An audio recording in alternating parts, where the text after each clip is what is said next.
लालू जी वहाँ पर हैं तो उनके आँख का ऑपरेशन हुआ है।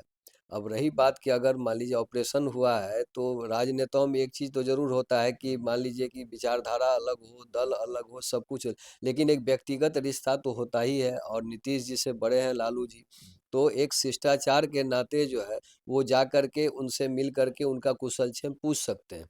ये हो सकता है, लेकिन इसकी भी कोई गारंटी नहीं है, क्योंकि जो मौजूदा राजनीतिक परिस्थिति है उसमें नीतीश जी को भी बेहतर पता है कि अगर वो शिष्टाचार बस भी भेंट करेंगे क्या तो मैसेज जाएगा? हाँ, तो मैसेज कुछ और चला जाएगा, चूंकि बिहार की राजनीति और सत्ता की राजनीति को लेकर वैसे ही कयासों का दौर जारी है। तो एक तो ये मामला हो गया। दूसरी बात ये है कि नीतीश कुमार इतने माहिर खिलाड़ी हैं राजनीति के, और लालू जी भी उतने ही माहिर हैं कि ये लोग इस तरीके से किसी को मौका नहीं देंगे कि एक मुलाकात कर लिया और चर्चाओं का बाजार गर्म हो गया।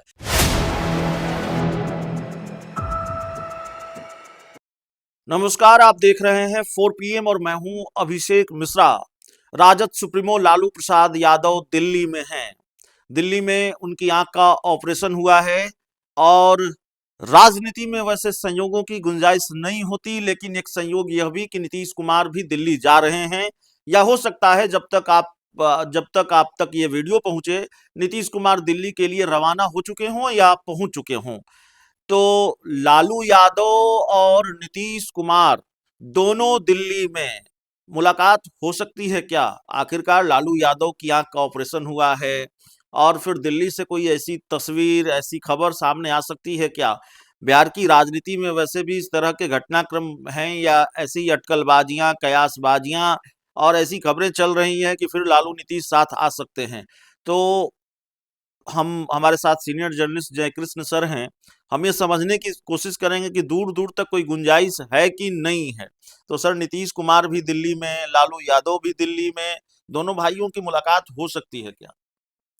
नहीं, देखिए, नीतीश जी गए हैं तो नीतीश जी का अपना पर्पस होगा। लालू जी वहाँ पर हैं तो उनके आँख का ऑपरेशन हुआ है। अब रही बात कि अगर मान लीजिए ऑपरेशन हुआ है तो राजनेताओं में एक चीज़ तो ज़रूर होता है कि मान लीजिए कि विचारधारा अलग हो, दल अलग हो, सब कुछ, लेकिन एक व्यक्तिगत रिश्ता तो होता ही है। और नीतीश जी से बड़े हैं लालू जी, तो एक शिष्टाचार के नाते जो है वो जा कर के उनसे मिल कर के उनका कुशलक्षेम पूछ सकते हैं। ये हो सकता है, लेकिन इसकी भी कोई गारंटी नहीं है, क्योंकि जो मौजूदा राजनीतिक परिस्थिति है उसमें नीतीश जी को भी बेहतर पता है कि अगर वो शिष्टाचार बस भी भेंट करेंगे क्या तो मैसेज जाएगा? हाँ, तो मैसेज कुछ और चला जाएगा, चूंकि बिहार की राजनीति और सत्ता की राजनीति को लेकर वैसे ही कयासों का दौर जारी है। तो एक तो ये मामला हो गया। दूसरी बात ये है कि नीतीश कुमार इतने माहिर खिलाड़ी हैं राजनीति के, और लालू जी भी उतने ही माहिर हैं कि ये लोग इस तरीके से किसी को मौका नहीं देंगे कि एक मुलाकात कर लिया और चर्चाओं का बाजार गर्म हो गया। अगर इन लोगों को कुछ करना भी होगा तो ये लोग जो है बिल्कुल खामोशी के साथ एक दूसरे के संपर्क में रहते हैं। मुझे तो जानकारी मतलब खास सूत्रों से मिली हुई है कि लालू जी और नीतीश जी में संवाद होता है। फोन पर बातचीत होती है? हाँ, दोनों में संवाद होता है, दोनों एक दूसरे को मैसेज पास ऑन करते रहते हैं, और उसके बाद ही खेल हो जाता है, तीसरे को पता भी नहीं चलता है। तो ये दोनों बिहार की राजनीति के ऐसे माहिर खिलाड़ी हैं कि क्या सेट करेंगे, तीसरा पक्ष आप समझ सकते हैं मैं किसकी बात कह रहा हूँ। वो अपना टेलीपैथी लगा ही रखेंगे, उनको पता भी नहीं चलेगा, गेम ओवर हो जाएगा। गेम ओवर हो जाएगा। सवाल यह भी है कि तेजस्वी यादव भी बहुत खामोश हैं। हिजाब का प्रकरण सामने आया और विपक्षी पार्टियों ने हमला किया, आरजेडी ने भी हमला किया, लेकिन लालू यादव, तेजस्वी यादव ने नीतीश कुमार पर कोई निशाना नहीं साधा है। उनकी चुप्पी को कैसे देख रहे हैं? नहीं, अभी जो हमने कहा ना कि मतलब ये दोनों के बीच जो है संवादहीनता की स्थिति नहीं है। और होता क्या है कि एक चीज कहा जाता है कि व्हेन देयर इज लल देयर इज स्टॉर्म, यानी तूफान से पहले की खामोशी होती है। राजनीति में इसका बहुत मतलब होता है। और आप आरजेडी का बहुत पहले का भी स्टैंड देख लीजिए तो कभी आरजेडी नीतीश कुमार के खिलाफ आक्रामक हो जाती है, मतलब नीतिगत निर्णयों को लेकर के। और कभी आप देखिएगा कि बिल्कुल वो अपनी स्ट्रेटजी बदल देती है और वो बीजेपी पर हमलावर हो जाती है, नीतीश कुमार पर सॉफ्ट हो जाती है। तो अभी आपने एक बहुत महत्वपूर्ण मुद्दा छेड़ दिया कि भाई महत्वपूर्ण वोट बैंक है मुस्लिम वोट बैंक, और बिल्कुल ये हिजाब मामले पर जो भी हो रहा है, आप माने ना माने, लेकिन इसमें तो मतलब राजनीति तो है ही। हम्म। विषय गंभीर अलग हो सकता है, लेकिन राजनीति इसमें नहीं है, इससे आप इनकार नहीं कर सकते, राजनीति तो है। हम्म। और आरजेडी के लिए वो वोट बैंक कितना महत्वपूर्ण है ये बताने की जरूरत नहीं। इसके बावजूद अगर खामोशी है तो इसका मतलब, चूंकि मामला नीतीश कुमार जी से जुड़ा हुआ है, तो इसका मतलब है कि आरजेडी फिर से जो है तो थोड़ा सा नीतीश कुमार के मामले में सॉफ्ट हो रही है, और जब सॉफ्ट होती है तो कुछ ना कुछ इसका मतलब होता है। सॉफ्ट होती है तो इसका मतलब होता है एक सवाल यह भी है कि क्या वाकई आपने विजय सिन्हा का वीडियो देखा होगा, बिल्कुल सीईओ को बुलाकर डांट रहे हैं।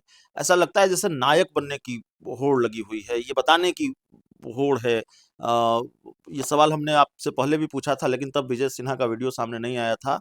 सीईओ को डांट रहे हैं, अधिकारियों को डांट रहे हैं, और अगर कोई उप मुख्यमंत्री डांट रहा है, फटकार रहा है और उनसे ठीक काम करने की उनको ठीक काम करने का निर्देश दे रहा है, तो इसमें कुछ गलत नहीं है। मैं ये नहीं कह रहा हूँ विजय सिन्हा कुछ गलत कर रहे हैं, लेकिन मेरा सवाल ये है कि क्या ये बताने की कोशिश भी है, ये मैसेज देने की भी कोशिश है कि भाई ये नीतीश मॉडल नहीं है, ये बीजेपी मॉडल है।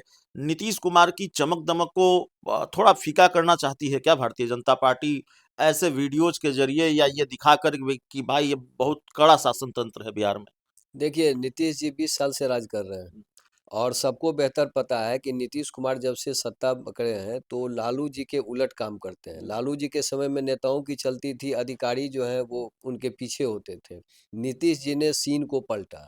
नीतीश जी के समय में अधिकारियों की चलती है, नेता पीछे चलते हैं। इसलिए आपने देखा होगा कि बोर्ड कॉरपोरेशन वगैरह सब जगह अधिकारी बैठे हुए हैं। अधिकारियों को फ्री हैंड देते हैं नीतीश जी काम करने के लिए। और अभी आपने विजय सिन्हा जी का जिक्र किया, या और भी जो लोग हैं, तो ये जो है अधिकारी को और जो भी विभाग के पदाधिकारी उनको जिस तरीके से मतलब कह रहे हैं, निर्देशित कर रहे हैं, वो नीतीश अंदाज तो नहीं हो सकता है। क्योंकि उसी टीम के साथ नीतीश जी 20 साल से काम कर रहे हैं, और कभी उन्होंने ढिंढोरा नहीं पीटा, और अपना काम करते रहे। जहाँ कमी रही तो रिव्यू मीटिंग में उन्होंने निर्देशित किया, ये सारा चीज़ हो गया। लेकिन आप पूरे 20 साल के टेन्योर में कभी इस तरह का सीन नहीं देखे होंगे जो अभी आप देख रहे होंगे, कि कहीं पर बुलडोजर गरज रहा है। अतिक्रमण की समस्या तो आज की नहीं है, बरसों पुरानी समस्या है। एक्शन होता रहा, बड़ी स्मूथली होता रहा। रिव्यू मीटिंग में अधिकारियों को हिदायत दी जाती रही, लेकिन इसका इस तरीके से ढिंढोरा नहीं पीटा जाता रहा, प्रचार प्रसार नहीं हुआ।